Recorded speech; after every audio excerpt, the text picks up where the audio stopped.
Hai teman-teman, kembali lagi dengan aku. Di video kali ini kita mau bahas tes wawasan kebangsaan, contoh soal yang aku dapat waktu ujian CPNS. Jangan lupa siapin catatan dan pulpennya.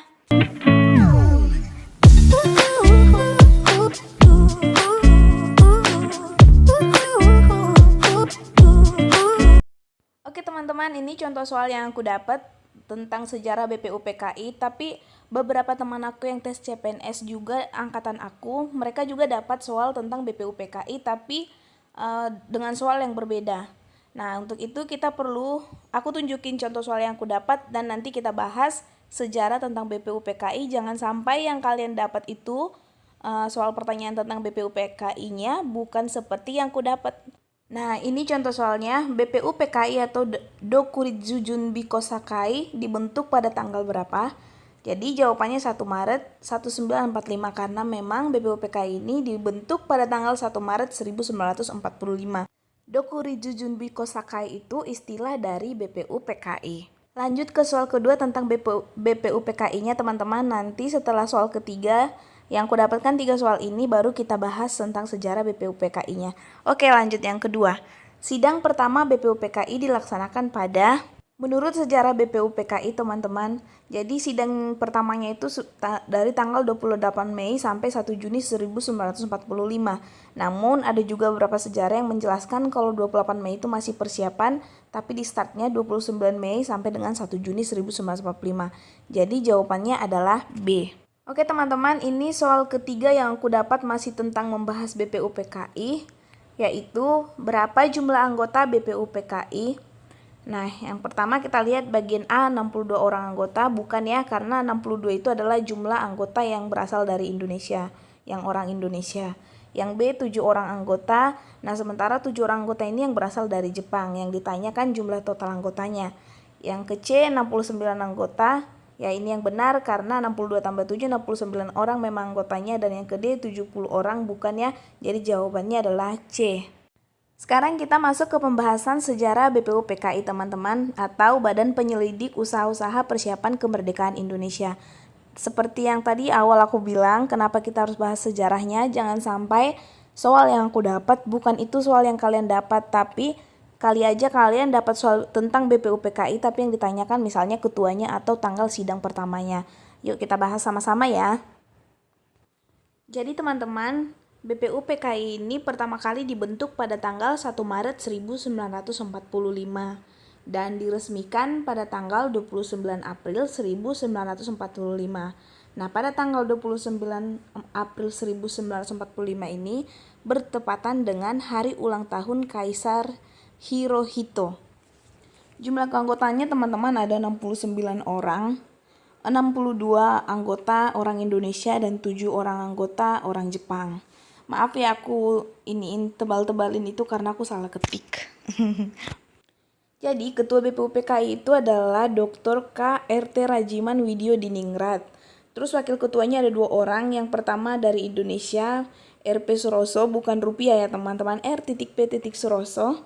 Terus yang kedua dari Jepang namanya Ichibangse Yoshio.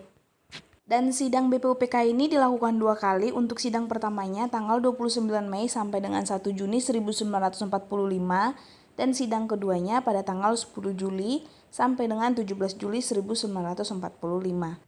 Ada 3 tokoh yang mengemukakan gagasannya saat sidang BPUPKI ini. Yang pertama, Profesor Muhammad Yamin SH, yang kedua Profesor Dr. Supomo, dan yang ketiga Insinyur Soekarno.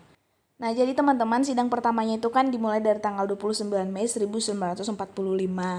Yang mengemukakan gagasan pertama itu adalah Profesor Muhammad Yamin SH, yaitu di tanggal 29 Mei. Di tanggal 29 Mei 1945. Ada 5 asas dasar negara Republik Indonesia yang Profesor Muhammad Yamin sampaikan. Yang pertama adalah peri kebangsaan, kedua peri kemanusiaan, 3 peri ketuhanan, 4 peri kerakyatan, 5 kesejahteraan rakyat. Jadi kalau ada pertanyaan tentang gagasan rumusan 5 asas dasar menurut Profesor Muhammad Yamin, teman-teman sudah tahu ya ini jawabannya. Pada sidang pertama di tanggal 31 Mei 1945, tokoh yang mengemukakan gagasannya lagi adalah Profesor Dr. Supomo.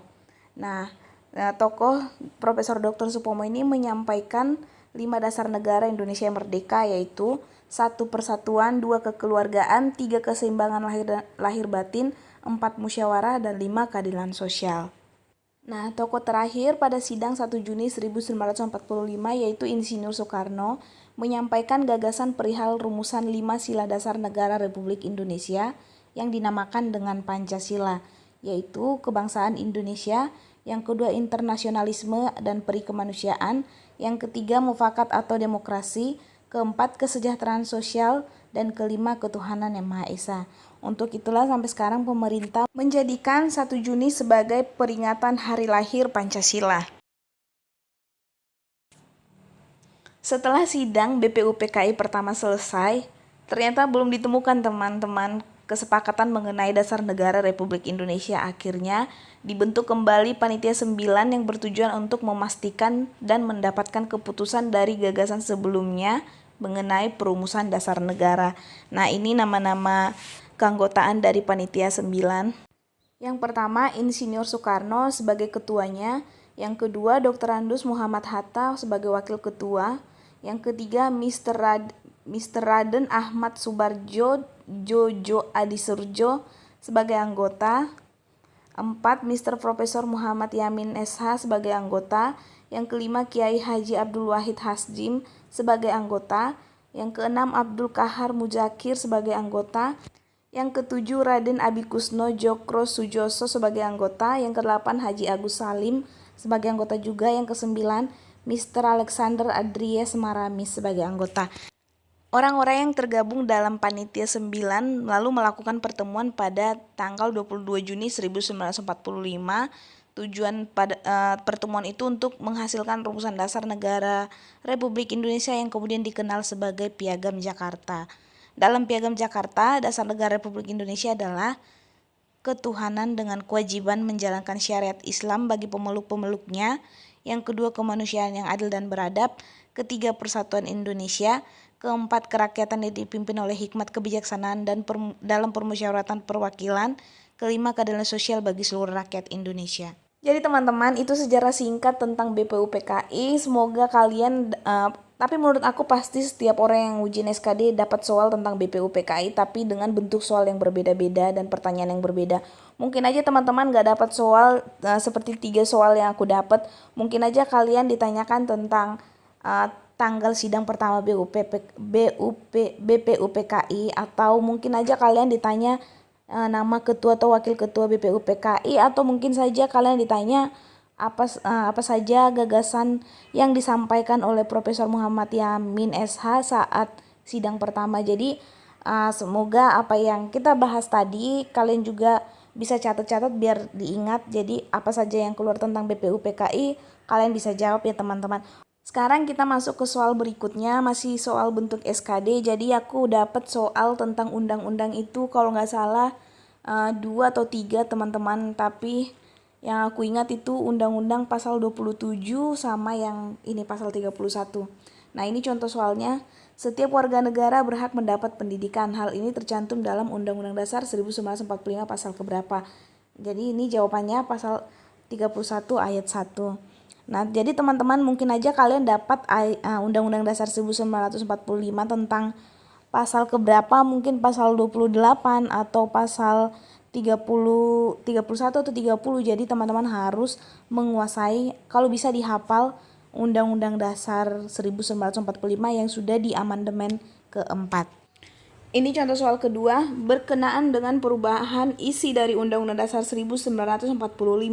Sebenarnya telah diatur oleh TAP MPR nomor 4/MPR/1983 tentang yang A. interpelasia, yang ke B. budget, yang ke C. mosi tidak percaya, ke D. referendum. Jadi teman-teman juga harus baca tentang TAP MPR, tentang referendum juga, biar kalau pertanyaannya di luar dari pertanyaan ini kalian bisa jawab juga. Nah, sekarang aku kasih 3 soal tentang amandemen Undang-Undang Dasar 1945 yang aku dapat. Nanti untuk pembahasannya aku jelasin setelah aku bahas 3 soal. Yang pertama yang ini. Pasal berapa saja Undang-Undang Dasar 1945 pertama kali diamandemen? Jawabannya A, pasal 5, 7, 9, 13, 14, 15, 17, 20, dan 21. Nanti setelah 3 soal yang aku tunjukin baru kita bahas ya teman-teman. Yang kedua, pasal berapa Undang-Undang Dasar 1945 keempat kali diamandemen? Jawabannya C, pasal 2, 6, 8, 11, 16, 23, 24, 29, 31, 32, 33, 34, dan 37. Jangan dijawab deh ya teman-teman, semua jawaban salah. Soalnya aku pengalaman dulu kalau ada jawaban pilihan berganda semua jawaban benar, aku bakal pilih itu. Tapi jangan ditiru ya. Nah ini yang ketiga yang terakhir, berapa kali Undang-Undang Dasar 1945 diamandemen? Jawabannya 4 kali, jadi jawabannya D. Jadi ini teman-teman kata kunci amandemen yang perlu kalian ketahui, perlu kalian pahami juga, kalau bisa dihafal. Jadi ketika pertanyaan tentang membahas Undang-Undang Dasar 1945 yang diamandemen, kalian sudah tahu jawab. Mungkin aja di luar dari pertanyaan yang aku dapat, jadi kalian sudah bisa jawab karena sudah memahami dan menguasai. Nah yang ini, berapa kali undang-undang diamandemen? Jadi Undang-Undang Dasar 1945 itu udah diamandemen sebanyak 4 kali. Yang pertama kali pasal 5, 7, 9, 13, 14, 15, 17, 20, dan 21 pada tanggal 19 Oktober 1999. Yang kedua, pasal 18, 19, 20, 22, 25, 26, 27, 28, 30, dan 35. Itu pada tanggal 18 Agustus tahun 2000. Yang ketiga, pasal 1, 3, 6, 11, 17, 23, dan 24 pada tanggal 9 November 2001. Dan yang keempat, pasal 2, 6, 8, 11, 16, 23, 24, 29, 31, 32, 33, 34, dan 37 pada tanggal 11 Agustus 2002. Nah, di sini kalian harus memahami teknik belajar kalian gimana. Kalau aku susun lagi di mana persamaan antara amandemen pertama, kedua, ketiga, keempat di setiap pasalnya, jadi lebih mudah untuk menghafalnya. Nah sekarang kita masuk ke soal pengamalan Pancasila. Untuk soal percisnya aku udah gak ingat lagi teman, tapi bentuknya seperti ini. Yang pertama, salah satu contoh perilaku yang sesuai dengan sila pertama Pancasila adalah A. Menjenguk teman yang sedang sakit, B. Memaksakan ajaran agama kepada orang lain, C. Mengganggu teman yang sedang beribadah, D. Berdoa sebelum dan sesudah melakukan kegiatan. Jadi teman-teman, jawabannya adalah D. Cara pembahasannya adalah gini. Kalau nilai-nilai Pancasila itu pengamalannya otomatis berdampak yang positif, nilai-nilai positif. Nah, untuk B dan C itu berdampak hal-hal negatif, sementara A dan D adalah yang membingungkan.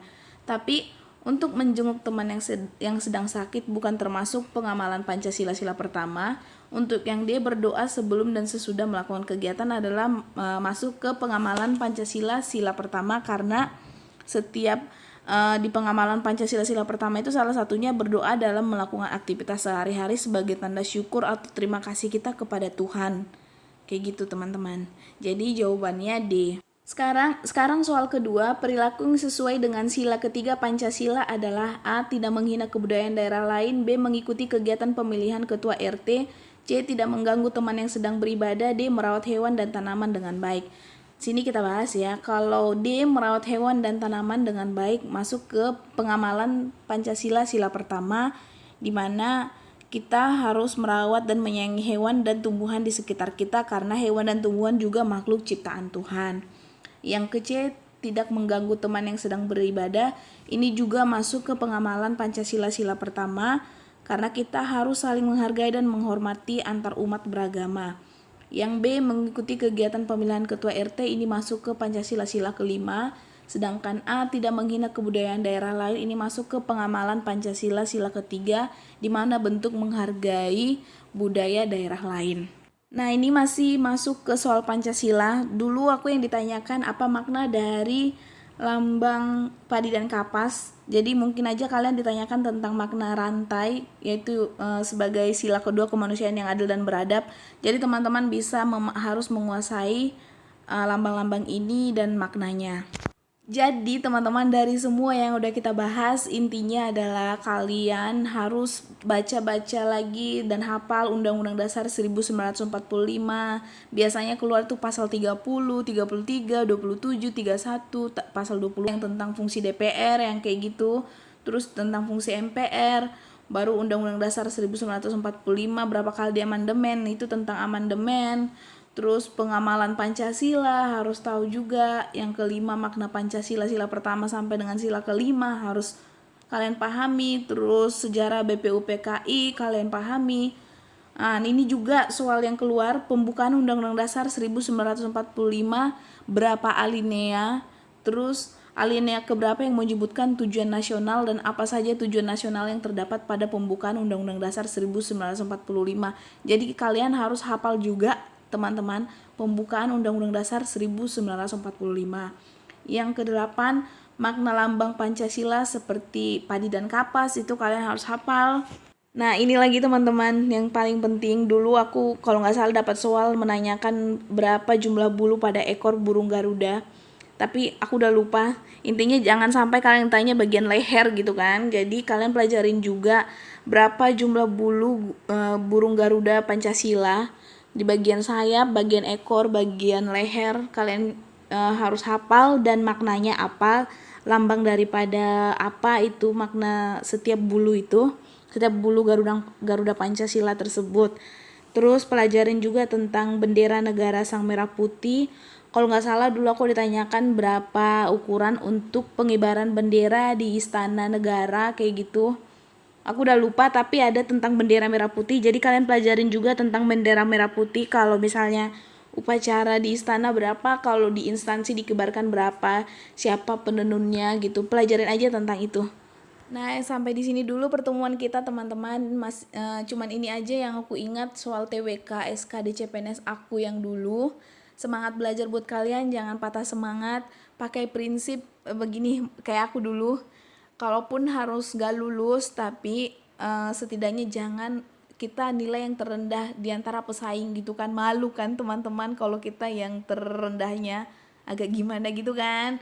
Nah, semangat buat kalian. Semoga soal-soal ini juga kalian dapat saat saat menghadapi ujian SKD. Jadi nggak meleset banget, minimal dapat nilai passing grade kalau boleh tertinggi sehingga bisa bersaing. Jadi jangan lupa dicatat teman-teman dan dipelajarin lagi pembahasan kita hari ini. Terima kasih sudah menonton. Jangan lupa like, subscribe, dan komen. Mohon maaf kalau ada kata-kata yang salah. Bye-bye. Terima kasih.